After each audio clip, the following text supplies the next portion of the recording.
First language ആണ്, അവരുടെ second language ആണ് മലയാളം.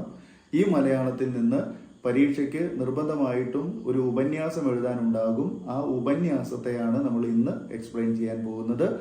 അത് വൈക്കം മുഹമ്മദ് ബഷീർ എഴുതിയിട്ടുള്ള അനർഘ നിമിഷം എന്ന കഥയെ ആസ്പദമാക്കിയിട്ടുള്ള ഒരു ചോദ്യമാണ്.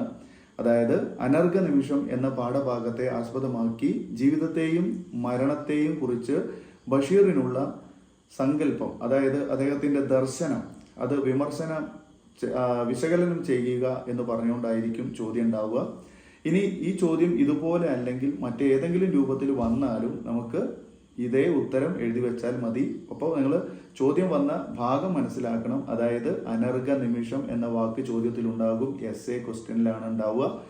ബഷീർ എന്ന് പേരുന്ന കഥാകാരൻ്റെ പേര് മിക്കവാറും ഉണ്ടാകും. ഇനി അതൊന്നും ഇല്ലെങ്കിൽ അനർഘ നിമിഷം എന്ന പാഠഭാഗത്തെ ആസ്പദമാക്കി അത് തയ്യാറാക്കിയിട്ടുള്ള ബഷീർ അല്ലെങ്കിൽ അത് എഴുതിയിട്ടുള്ള ബഷീർ, വൈക്കം മുഹമ്മദ് ബഷീറിൻ്റെ ജീവിതവും അതുപോലെ തന്നെ മരണത്തെയും കുറിച്ച് അദ്ദേഹത്തിൻ്റെ ദർശനം എന്താണ് എന്ന് വിവരിക്കാൻ വേണ്ടിയിട്ട് ചോദിക്കാം. ഓക്കെ, അപ്പോൾ നമുക്ക് നോക്കാം.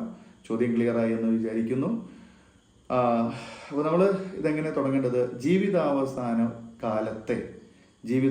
കാലത്തെ മനുഷ്യൻ്റെ ദർശനങ്ങളാണ് അനർഘ നിമിഷം എന്ന കഥയിലൂടെ ബഷീർ അനാവരണം ചെയ്യുന്നത്. ഓക്കെ, ജീവിതാവസാന കാലത്തെ മനുഷ്യൻ്റെ ദർശനങ്ങളാണ് അനർഘ നിമിഷം എന്ന കഥയിലൂടെ ബഷീർ അനാവരണം ചെയ്യുന്നത്.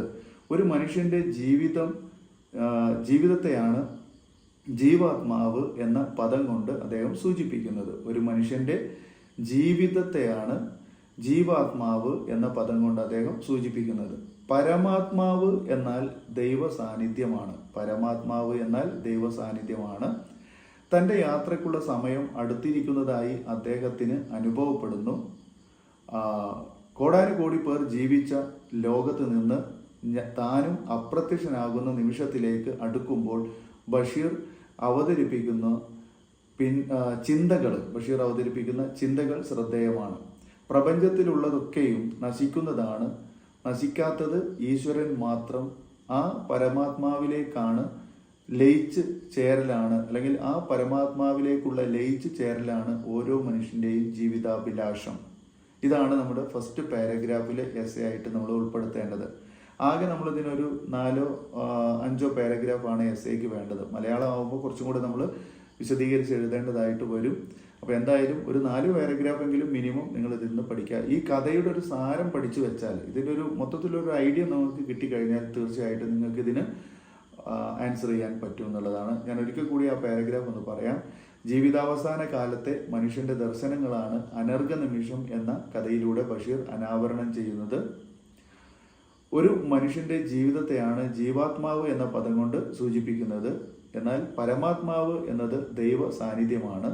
തൻ്റെ യാത്രയ്ക്കുള്ള സമയം അടുത്തിരിക്കുന്നതായി അദ്ദേഹത്തിന് അനുഭവപ്പെടുന്നു. കോടാനുകോടി ആളുകൾ ജീവിച്ച ലോകത്ത് നിന്ന് താനും അപ്രത്യക്ഷനാകുന്ന നിമിഷത്തിലേക്ക് അടുക്കുമ്പോൾ ബഷീർ അവതരിപ്പിക്കുന്ന ചിന്തകൾ ശ്രദ്ധേയമാണ്. പ്രപഞ്ചത്തിലുള്ളതൊക്കെയും നശിക്കുന്നതാണ്, ഈശ്വരൻ മാത്രം ആ പരമാത്മാവിലേക്ക്, അതായത് നശിക്കാത്തത് ഈശ്വരൻ മാത്രമാണ്. ആ പരമാത്മാവിലേക്കാണ് ലയിച്ചു ചേരൽ, ആ പരമാത്മാവിലേക്കുള്ള ലയിച്ചു ചേരലാണ് ഓരോ മനുഷ്യൻ്റെയും ജീവിതാഭിലാഷം. തൻ്റെ അന്ത്യയാത്ര കാണാനെത്തിയ സുഹൃത്തുക്കൾ ആരും തന്നെ തൻ്റെ വേദന മനസ്സിലാക്കുന്നില്ലല്ലോ എന്ന് കഥാകാരൻ പരിതപിക്കുകയാണ്. ഓക്കെ, തൻ്റെ അന്ത്യയാത്ര കാണാനെത്തിയ സുഹൃത്തുക്കൾ ആരും തന്നെ തൻ്റെ വേദന മനസ്സിലാക്കുന്നില്ലല്ലോ എന്ന് കഥാകാരൻ പരിതപിക്കുകയാണ്. പരിതപിക്കുക എന്ന് പറഞ്ഞാൽ വിഷമിക്കുക, അല്ലെങ്കിൽ സ്വയം പറയുക, തോന്നിപ്പോവുക. മരണം ഒരു വ്യക്തിയുടെ മാത്രം കാര്യമല്ലല്ലോ. തനിക്ക് മുമ്പും കോടാനുകോടി പേർ എങ്ങോട്ടാണ് പോയതെന്ന് അറിയില്ല. ഓർമ്മ വെറുതെ ആരംഭത്തിൽ ചെന്ന് തൊടുന്നു. അപ്പോൾ അത്ഭുത രഹസ്യത്തിൻ്റെ അജ്ഞാതമായ അതിരിൽ എത്തിച്ചേരുന്നത് പോലെ ഒരു മുഴക്കം. അത് നാദബ്രഹ്മത്തിൻ്റെ അനന്തമായ വിഭ്രമമാണെന്ന് അദ്ദേഹം തിരിച്ചറിയുന്നു. അപ്പോൾ ഇത് കുറച്ചും കൂടെ നമ്മൾ എന്തായാലും കഥയാണല്ലോ, സാഹിത്യപരമായിട്ടുള്ള കാര്യങ്ങൾ തന്നെയാണ് നമ്മളിത് ഉൾപ്പെടുത്തേണ്ടത്. അദ്ദേഹത്തിന് എന്താണ് ഈ കഥാകാരൻ ഇങ്ങനെ പരമാത്മാവിലേക്ക് ലയിക്കപ്പെടുന്നതിൻ്റെ ഒരു സാരാംശമാണ് നമ്മളിതിൽ പറയുന്നത്. തൻ്റെ അന്ത്യയാത്ര കാണാനെത്തിയ സുഹൃത്തുക്കൾ ആരും തൻ്റെ വേദന മനസ്സിലാക്കുന്നില്ലല്ലോ എന്നാണ് കഥാകാരൻ പരിതപിക്കുന്നത്. മരണം ഒരു വ്യക്തിയുടെ മാത്രം കാര്യമല്ലല്ലോ എന്നാണ് അദ്ദേഹം പറഞ്ഞത്, അല്ലേ? മരണം ഒരു വ്യക്തിയുടെ കാര്യം ആണല്ലോ, അല്ലേ? തനിക്കും ഒരു വ്യക്തിയുടെ കാര്യം മാത്രമാണ് മരണം, അല്ലേ? തനിക്ക് മുമ്പ് പോയ കോടാനുകോടി ആളുകൾ എങ്ങോട്ടാണ് പോയതെന്ന് തനിക്കറിയില്ല. ഓർമ്മ വെറുതെ ആരംഭത്തിൽ ചെന്ന് തൊടുന്നു. അപ്പോൾ അത്ഭുത രഹസ്യത്തിൻ്റെ അജ്ഞാതമായ അതിരിൽ എത്തിച്ചേരുന്നത് പോലെ ഒരു മുഴക്കം. അത് നാദബ്രഹ്മത്തിൻ്റെ അനന്തമായ വിഭ്രമമാണെന്ന് അദ്ദേഹത്തിന് തിരിച്ചറിവുണ്ടാകുന്നു. അതാണ് 2 പാരഗ്രാഫിൽ നമ്മൾ പറഞ്ഞത്. ഇനി തന്നെ ഇക്കാലം അത്രയും അപാര കാരുണ്യത്തോടെ സ്നേഹിച്ച പരമാത്മാവിനോട് അദ്ദേഹം നന്ദി പറയുന്നു. കാലം ഇത്രയായിട്ടും പരമാത്മാവിനെ പറ്റി ഒന്നും അറിയാൻ കഴിയാത്ത മനുഷ്യന്റെ നിസ്സഹായതയെ പറ്റി ബഷീർ സ്വയം വിലപിക്കുന്നു. തന്നെ ഇക്കാലം അത്രയും അപാര കാരുണ്യത്തോടെ സ്നേഹിച്ച പരമാത്മാവിനോട് അദ്ദേഹം നന്ദി പറയുന്നു. കാലം ഇത്രയായിട്ടും പരമാത്മാവിനെ പറ്റി ഒന്നും അറിയാൻ കഴിയാത്ത മനുഷ്യന്റെ നിസ്സഹായതയെ പറ്റി ബഷീർ സ്വയം പരിതപിക്കുന്നു.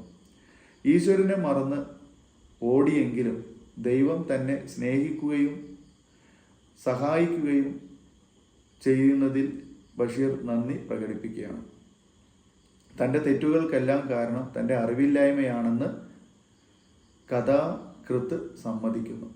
തൻ്റെ തെറ്റുകൾക്കെല്ലാം തൻ്റെ അറിവില്ലായ്മയാണ് കാരണമെന്ന് അദ്ദേഹം സമ്മതിക്കുകയാണ്. ജനനത്തിനും മരണത്തിനും ഇടയിലുള്ള അനർഘ നിമിഷങ്ങളാണ് ജീവിതം എന്ന് കഥാകൃത്ത് നമ്മെ ഓർമ്മിപ്പിക്കുന്നു.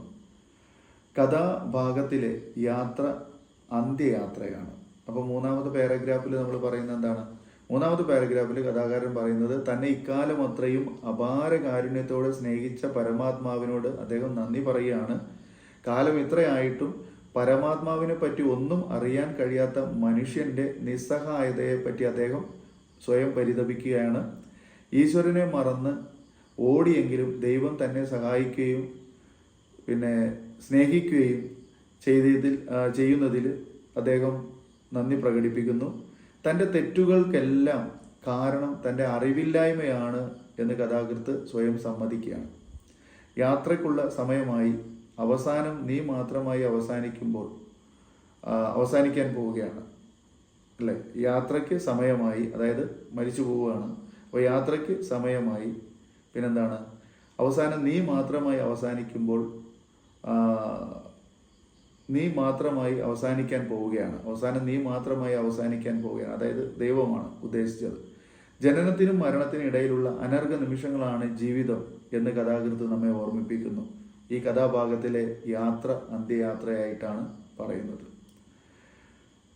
പിന്നെ സൂഫി വര്യന്മാരുമായുള്ള സമ്പർക്കം ബഷീറിന്റെ ചിന്തയിലും ദർശനത്തിലും വരുത്തിയ ദാർശനിക സ്വഭാവം കഥയിൽ പ്രകടമാണ്. സൂഫി വര്യന്മാരുമായുള്ള സമ്പർക്കം ബഷീറിന്റെ ചിന്തയിലും ദർശനത്തിലും വരുത്തിയിട്ടുള്ള ദാർശനിക സ്വഭാവം കഥയിൽ വളരെ പ്രകടമാണ്. ജനിച്ചാൽ മരിക്കും എന്ന മഹാസത്യത്തെ പരമാത്മാവിലേക്കുള്ള ലയിച്ചു ചേരലായി അവതരിപ്പിക്കുന്ന മഹത്തായ ചിന്ത ബഷീർ വളരെ ലളിതമായിട്ടാണ് ഇവിടെ അവതരിപ്പിക്കുന്നത്. കഥയുടെയും കവിതയുടെയും അതിരുകൾ മായ്ച്ചു കളയുന്ന തലത്തിലേക്ക് ഭാഷ ഉയർന്നു പോകുന്നു. അതിലളിതമായ ഭാഷയിലൂടെ വലിയൊരു പ്രപഞ്ച സത്യമാണ് ബഷീർ അവതരിപ്പിക്കുന്നത്. 4ാമത്തെ പാരഗ്രാഫിൽ നമ്മൾ പറയുന്നത് എന്താണ്? സൂഫി വര്യന്മാരുമായിട്ടുള്ള അദ്ദേഹത്തിന്റെ സമ്പർക്കം, ബഷീറിന്റെ സമ്പർക്കം അദ്ദേഹത്തിന്റെ ചിന്തയിലും ദർശനത്തിലും വരുത്തിയിട്ടുള്ള ദാർശനിക സ്വഭാവം കഥയിൽ വളരെ പ്രകടമാണെന്നാണ് പറയുന്നത്. ജനിച്ചാൽ മരിക്കും എന്ന മഹാസത്യത്തെ പരമാത്മാവിലേക്ക് ലയിച്ചു ചേരലായി അവതരിപ്പിക്കുന്ന മഹത്തായ ചിന്ത ബഷീർ വളരെ ലളിതമായിട്ടാണ് ഇവിടെ അവതരിപ്പിക്കുന്നത്. കഥയുടെയും കവിതയുടെയും അതിരുകൾ മായ്ച്ചു കളയുന്ന തലത്തിലേക്കാണ്, അല്ലെങ്കിൽ അത്തരത്തിലുള്ള ഒരു ഭാഷയാണ് ഇവിടെ ഉയർന്നു പോകുന്നത്. അതിലളിതമായ ഭാഷയിലൂടെ വലിയൊരു പ്രപഞ്ച സത്യമാണ് ബഷീർ അവതരിപ്പിക്കുന്നത്. ഇനി അവസാനത്തെ പാരഗ്രാഫ്. ജീവിതത്തെ യാത്രയോട് ഉപമിക്കുക സാധാരണമാണ്. യാത്രയിൽ എന്തു ചെയ്തു, എന്തു നേടി എന്ന് അന്വേഷിച്ചു തുടങ്ങുമ്പോൾ ജീവിതത്തിൻ്റെ കാഴ്ചപ്പാട് തന്നെ മാറിപ്പോകുന്നു. ജീവിതത്തെ യാത്രയോട് ഉപമിക്കുക അതൊരു സാധാരണയായിട്ടുള്ള കാര്യമാണ്. യാത്രയിൽ എന്തു ചെയ്തു, എന്തു നേടി എന്ന് അന്വേഷിച്ചു തുടങ്ങുമ്പോൾ ജീവിതത്തിൻ്റെ കാഴ്ചപ്പാട് തന്നെ മാറിപ്പോകുന്നു. എത്തിച്ചേരേണ്ട ലോകം ശാശ്വതമാണെന്ന് ചിന്തിച്ചുറപ്പിച്ച് സമാധാനത്തോടെ മരണത്തെ സ്വീകരിക്കുമ്പോൾ ലഭിക്കുന്ന അനുഭൂതി അനിർവചനീയമാണ് എന്ന് ബഷീർ നമ്മെ ഓർമ്മിപ്പിക്കുന്നു. പ്രാപഞ്ചിക ജീവിതത്തിൽ നിന്നുള്ള മോചനം ദൈവത്തിൽ ലയിക്കാനുള്ള അവസരമാണെന്നും ജീവൻ ദേഹത്തിൽ നിന്നും വേറിട്ടു പോകുന്ന അനർഘ നിമിഷമാണ് സത്യമായിട്ടുള്ളതെന്നും അദ്ദേഹം നമ്മെ ഓർമ്മപ്പെടുത്തുന്നു. അവസാന പാരഗ്രാഫിൽ ജീവിതത്തെ യാത്രയോട് ഉപമിക്കുക സാധാരണമാണ്. യാത്രയിൽ എന്തു ചെയ്തു, എന്തു നേടി എന്ന് അന്വേഷിച്ചു തുടങ്ങുമ്പോൾ ജീവിതത്തിൻ്റെ കാഴ്ചപ്പാട് തന്നെ മാറിപ്പോകുന്നു.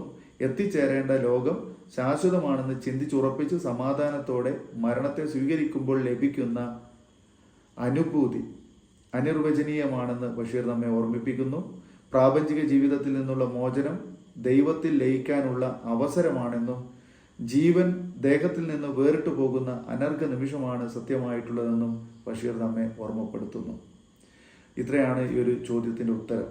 അപ്പോൾ അനർഘ നിമിഷം എന്ന് പറയുന്ന പാഠഭാഗത്ത് നിന്ന് ഏതൊരു തരത്തിലുള്ള ഉപന്യാസം വന്നാലും നമ്മൾ കൊടുക്കേണ്ട ഉത്തരം ഇത് മാത്രമാണ്.